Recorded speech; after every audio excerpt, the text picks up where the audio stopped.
ਲਓ ਵੀ ਸੱਜਣੋ, ਅੱਜ ਗੱਲਾਂ ਤੁਹਾਡੇ ਨਾਲ ਦੋ ਕਰਨੀਆਂ ਨੇ।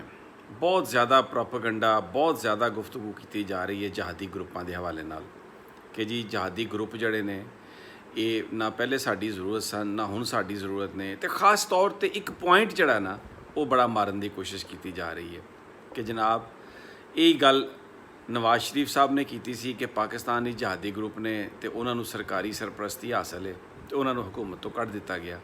ਇਹੀ ਗੱਲ ਸਿਰਲ ਅਲਮੈਡਾ ਨੇ ਆਪਣੇ ਕਾਲਮ 'ਚ ਲਿਖੀ ਜਾਂ ਨਵਾਜ਼ ਸ਼ਰੀਫ ਸਾਹਿਬ ਦਾ ਇੰਟਰਵਿਊ ਕੀਤਾ ਕਿ ਪਾਕਿਸਤਾਨ ਨੇ ਜਿਹੜੀਆਂ ਏਜੰਸੀਆਂ ਨੇ ਉਹ ਇਹਨਾਂ ਜਹਾਦੀ ਗਰੁੱਪਾਂ ਦੇ ਖਿਲਾਫ ਕਾਰਵਾਈ ਕਰਨ ਦੀ ਇਜਾਜ਼ਤ ਨਹੀਂ ਦਿੰਦੀਆਂ ਅਤੇ ਉਹਨੂੰ ਗੱਦਾਰੀ ਦਾ ਤਮਗਾ ਉਹਦੇ 'ਤੇ ਲਾ ਦਿੱਤਾ ਗਿਆ।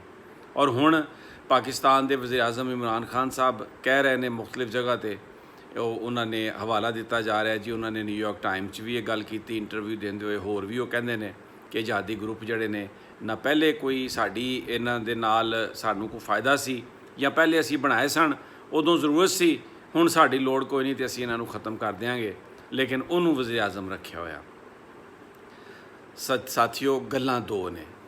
ਇੱਕ ਤਾਂ ਜਹਾਦੀ ਗਰੁੱਪ ਉਹ ਨੇ ਜਿਹੜੇ ਅਫਗਾਨਿਸਤਾਨ ਦੇ ਵਿੱਚ ਕੰਮ ਕਰਦੇ ਰਹੇ, ਜਿਹੜੇ ਤਹਿਰੀਕੇ ਤਾਲਿਬਾਨ ਪਾਕਿਸਤਾਨ ਜਾਂ ਪਹਿਲੇ ਮੁਜਾਹਿਦੀਨ ਜਾਂ ਅਫਗਾਨਿਸਤਾਨ, ਇਹ ਸਾਰੇ ਉਹ ਗਰੁੱਪ ਨੇ। ਇਹ ਗਰੁੱਪ ਪਾਕਿਸਤਾਨ ਨੇ ਤਾਂ ਨਹੀਂ ਸਨ ਬਣਾਏ। ਇਹ ਤਾਂ ਜਦੋਂ 80 ਦੇ ਵਿੱਚ ਉੱਥੇ ਰੂਸ ਆਇਆ ਅਤੇ ਅਮਰੀਕੀਆਂ ਨੂੰ ਅਚਾਨਕ ਖਿਆਲ ਆਇਆ ਕਿ ਅਸੀਂ ਜਹਾਦ ਕਰਾਈਏ, ਜਹਾਦ ਦੇ ਨਾਂ 'ਤੇ ਸਾਰੇ ਮੁਸਲਮਾਨ ਇਕੱਠੇ ਕੀਤੇ, ਅਮਰੀਕਾ ਤੋਂ ਭਰ ਭਰ ਕੇ ਡਾਲਰ ਆਏ ਅਤੇ ਸਾਰੇ ਉਹ ਖਰਚ ਹੋਏ। ਉਹਦੇ 'ਚ ਪਾਕਿਸਤਾਨ ਨੇ ਵੀ ਆਪਣਾ ਹਿੱਸਾ ਪਾਇਆ ਅਤੇ ਅਫਗਾਨਿਸਤਾਨ ਵਿੱਚ ਰੂਸ ਨੂੰ ਇਹਨਾਂ ਨੇ ਸ਼ਿਕਸਤ ਦਿੱਤੀ।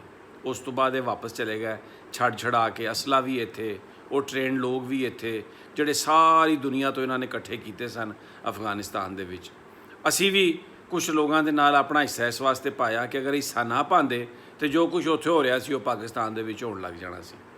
ਹੁਣ ਦੂਸਰੀ ਚੀਜ਼ ਆ ਜਾਓ, ਦੂਸਰੇ ਜਿਹੜਾ ਅੱਜ ਕੱਲ੍ਹ ਜਿਹੜਾ ਰੌਲਾ ਹੈ, ਜਿਹੜਾ ਅਮਰੀਕਾ ਨੂੰ ਰੌਲਾ ਬਣਿਆ ਹੋਇਆ ਇੰਡੀਆ ਦੀ ਵਜ੍ਹਾ ਤੋਂ, ਉਹ ਇਹ ਕਿ ਜਿਹੜੇ ਕਸ਼ਮੀਰ ਦੇ ਅੰਦਰ ਜਿਹੜੀ ਕੋਈ ਜਹਾਦ ਦੀ ਜਾਂ ਕੋਈ ਆਜ਼ਾਦੀ ਦੀ ਗੱਲ ਹੋ ਰਹੀ ਹੈ ਉਹ ਕਿਸੇ ਤਰੀਕੇ ਨਾਲ ਰੁਕ ਜਾਏ।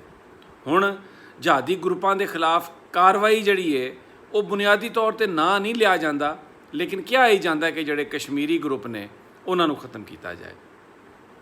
ਪਾਕਿਸਤਾਨ ਬੜੇ ਅਰਸੇ ਤੋਂ ਕਸ਼ਮੀਰ ਦੇ ਅੰਦਰ ਵੇਖੋ ਜਿਹੜਾ ਬਾਰਡਰ ਹੈ ਉਹਦੇ 'ਤੇ ਫੈਂਸ ਲੱਗੀ ਹੋਈ ਹੈ, ਅੰਦਰ ਲੋਕੀ ਹੁਣ ਨਹੀਂ ਜਾ ਸਕਦੇ।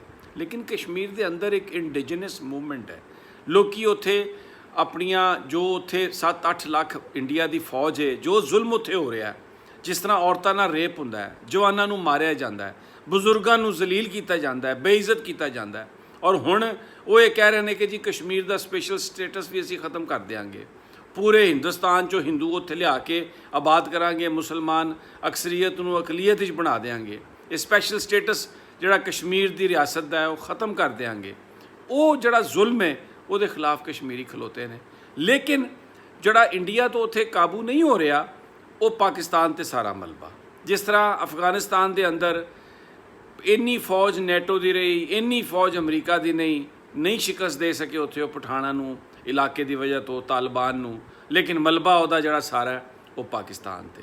ਅਤੇ ਹੁਣ ਵੀ ਜਿਹੜਾ ਇਸ ਵੇਲੇ ਜ਼ਿਕਰ ਹੈ ਜਿਹੜਾ ਜਹਾਦੀ ਗਰੁੱਪਾਂ ਦੇ ਨਾਂ 'ਤੇ ਨੈਸ਼ਨਲ ਐਕਸ਼ਨ ਪਲਾਨ ਦੇ ਨਾਂ 'ਤੇ ਜਿਹੜਾ ਰੋਕਣ ਦੀ ਕੋਸ਼ਿਸ਼ ਕੀਤੀ ਜਾ ਰਹੀ ਹੈ, ਪਾਬੰਦ ਕਰਨ ਦੀ ਕੋਸ਼ਿਸ਼ ਕੀ ਜਾ ਰਹੀ ਹੈ, ਕੁਚਲਣ ਦੀ ਗੱਲ ਕੀਤੀ ਜਾ ਰਹੀ ਹੈ, ਉਹ ਉਹਨਾਂ ਲੋਕਾਂ ਦੀ ਜਿਹੜੇ ਕਸ਼ਮੀਰ ਦੀ ਆਜ਼ਾਦੀ ਨੂੰ ਸਪੋਰਟ ਕਰਦੇ ਸਨ, ਉਹਦੇ ਅੰਦਰ ਜਿਹੜੀ ਮੂਵਮੈਂਟ ਹੈ ਉਹਨੂੰ ਸਪੋਰਟ ਕਰਦੇ ਸਨ। ਗੱਲ ਇਹ ਵੇ ਸੱਜਣੋ ਕਿ ਜਿਹੜਾ ਕਸ਼ਮੀਰ ਦੇ ਅੰਦਰ ਜ਼ੁਲਮ ਹੈ, 8 ਲੱਖ ਭਾਰਤੀ ਫੌਜ ਉੱਥੇ ਮੌਜੂਦ ਹੈ, ਰੋਜ਼ਾਨਾ ਜੋ ਕੁਝ ਹੋ ਰਿਹਾ ਉਹਨੂੰ ਰੋਕਣ ਲਈ ਤੁਸੀਂ ਕੋਈ ਆਵਾਜ਼ ਨਹੀਂ ਉਠਾਉਂਦੇ। ਇਹ ਸਾਰੇ ਉਹ ਲੋਕ ਨੇ, ਮੈਂ ਹੈਰਾਨ ਹੁੰਨਾ, ਮੈਂ ਉਹਨਾਂ ਸਾਰੇ ਲਿਬਰਲਸ ਨੂੰ ਦੇਖਣਾ ਜਿਹੜੇ ਜਦੋਂ ਕੋਲਡ ਵਾਰ ਸੀ ਅਤੇ ਇਹ ਰੂਸ ਦੀ ਹਮਾਇਤ ਕਰਦੇ ਸਨ, ਔਰ ਰੂਸ ਦਾ ਇੰਡੀਆ ਦੇ ਨਾਲ ਬੜਾ ਗਹਿਰਾ ਤਾਲੁਕ ਸੀ ਅਤੇ ਇਹ ਉਦੋਂ ਵੀ ਇੰਡੀਆ ਦੀ ਹਮਾਇਤ ਕਰਦੇ ਸਨ, ਰੂਸ ਦੀ ਹਮਾਇਤ ਕਰਦੇ ਸਨ। ਉਦੋਂ ਕਹਿੰਦੇ ਸਨ ਕਿ ਜਿਹੜੇ ਅਮਰੀਕਾ ਦੀ ਖਾਤਰ ਜਿਹੜਾ ਜਹਾਦ ਹੈ ਇਹਨੂੰ ਰੋਕ ਦੇਣਾ ਚਾਹੀਦਾ। ਸੋਵੀਅਤ ਯੂਨੀਅਨ ਖ਼ਤਮ ਹੋ ਗਿਆ, ਕਮਿਊਨਿਸਟ ਉੱਥੇ ਰਜੀਮ ਚਲੀ ਗਈ, ਉਸ ਤੋਂ ਬਾਅਦ ਇਹ ਸਾਰੇ ਦੇ ਸਾਰੇ ਜਿਹੜੇ ਨੇ ਇਹ ਜਾਂ ਇਹ ਅਮਰੀਕਾ ਦੀ ਗੋਦ ਵਿੱਚ ਉਹਦੀ ਕੁੱਛੜ 'ਚ ਵੜ ਗਏ ਜਾ ਕੇ, ਅਤੇ ਇੰਡੀਆ ਦੇ ਨਾਲ ਇਹਨਾਂ ਦੇ ਤਾਲੁਕਾਤ ਹੋਏ। ਇਹ ਸਾਰੇ ਇਹਨਾਂ ਇੰਟਲੈਕਚੁਅਲਸ ਦੇ।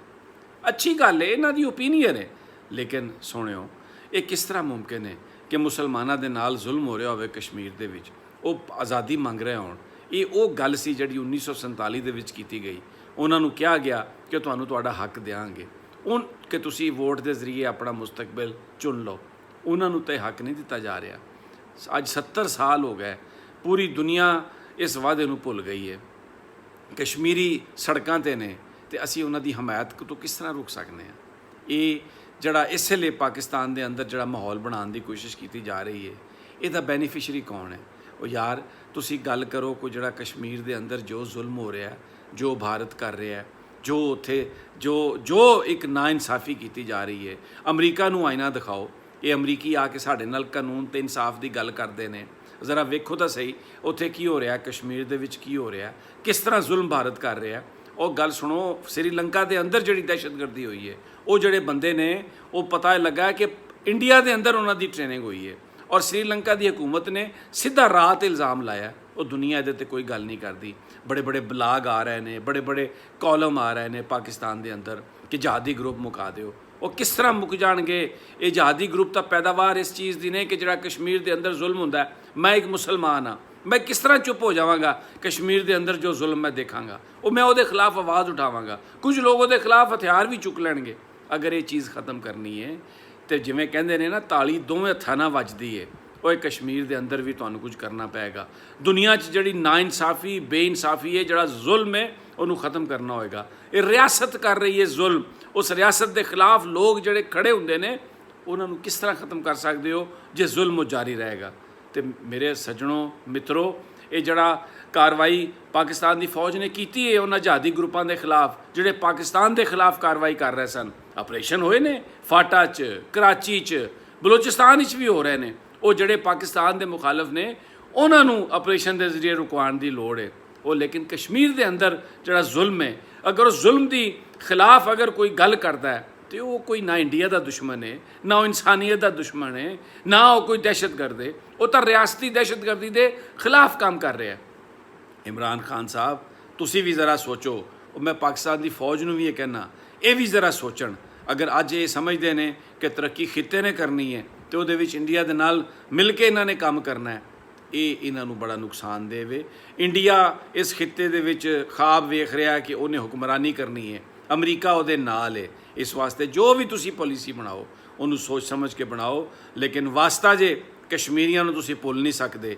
ਇਹ ਮਜ਼ਲੂਮਾਂ ਦਾ ਖੂਨ, ਉੱਥੇ ਜੋ ਜ਼ੁਲਮ ਹੋਇਆ ਉਹ ਛੱਡੇਗਾ ਨਹੀਂ। ਉਹਦਾ ਅਜ਼ਾਬ ਇਸ ਖਿੱਤੇ 'ਤੇ ਨਾਜ਼ਲ ਹੋਏਗਾ। ਯਾਦ ਰੱਖੋ, ਹੁਸੈਨ ਕੱਲਾ ਸੀ, ਕਰਬਲਾ ਸੀ, ਬੜੀ ਵੱਡੀ ਤਾਕਤ ਸੀ, ਬੜੀ ਵੱਡੀ ਫੌਜ ਸੀ, ਲੇਕਿਨ ਉਹ ਸਿਰਫ ਇਸ ਵਾਸਤੇ ਖਾਮੋਸ਼ ਨਹੀਂ ਸੀ ਹੋਇਆ ਕਿ ਫੌਜ ਵੱਡੀ ਆ ਗਈ ਹੈ। ਹੱਕ ਸੱਚ ਦੀ ਗੱਲ ਤੁਹਾਨੂੰ ਕਰਨੀ ਪਏਗੀ ਔਰ ਉਹ ਗੱਲ ਦੇ ਨਾਲ ਹੀ ਅੱਗੇ ਤੁਸੀਂ ਜਿੱਤੋਗੇ। ਅਗਰ ਝੂਠ ਤੇ ਜ਼ੁਲਮ ਦਾ ਸਾਥ ਦਿੱਤਾ ਤੇ ਇਹ ਝੂਠ ਤੇ ਜ਼ੁਲਮ ਸਾਨੂੰ ਵੀ ਮਿਟਾ ਦੇਗਾ।